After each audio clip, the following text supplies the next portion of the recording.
السلام علیکم ورحمۃ اللہ وبرکاتہ۔ بسم اللہ الرحمن الرحیم۔ انسان فطرتاً سماجی مخلوق ہے۔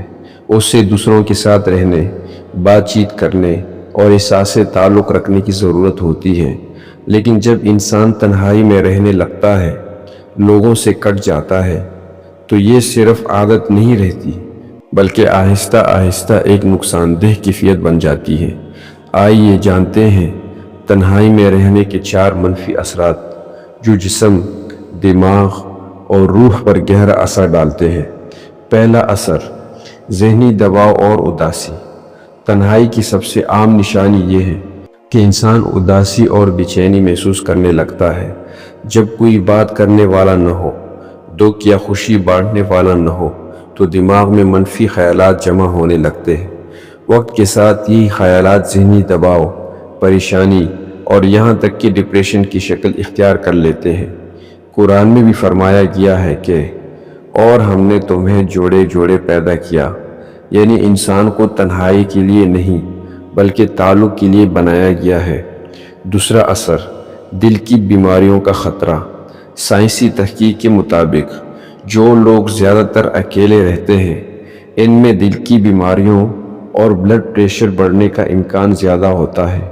وجہ یہ ہے کہ تنہائی انسان میں مسلسل تناؤ پیدا کرتی ہے، جس سے جسم میں ایسے ہارمونز بڑھ جاتے ہیں جو دل کے لیے نقصان دہ ہے۔ اس لیے جسمانی صحت کے لیے بھی تنہائی سے بچنا ضروری ہے۔ تیسرا اثر، اعتماد اور خود اعتمادی میں کمی۔ جو لوگ مسلسل اکیلے رہتے ہیں، وہ آہستہ آہستہ دوسروں کے سامنے بات کرنے یا فیصلہ لینے سے گھبرانے لگتے ہیں۔ انہیں لگتا ہے کہ وہ کسی کے قابل نہیں یا کوئی ان کی بات نہیں سمجھے گا۔ یہی کیفیت خود اعتمادی کو ختم کر دیتی ہے اور انسان اپنی صلاحیتوں پر شک کرنے لگتا ہے۔ چوتھا اثر، روحانی کمزوری۔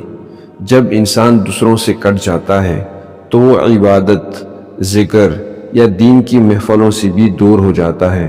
شیطان اکیلے انسان پر زیادہ غالب آتا ہے، جیسا کہ نبی کریم صلی اللہ علیہ وسلم نے فرمایا، ایک شخص شیطان کا شکار ہے اور 2 شیطان سے محفوظ ہے، جبکہ 3 شیطان سے دور ہے۔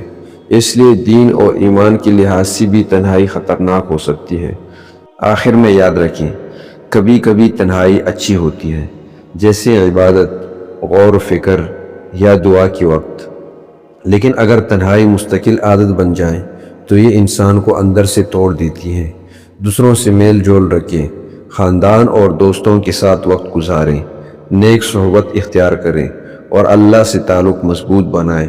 یہی تعلقات انسان کو متوازن، خوش اور مطمئن رکھتے ہیں۔ جزاکم اللہ خیر۔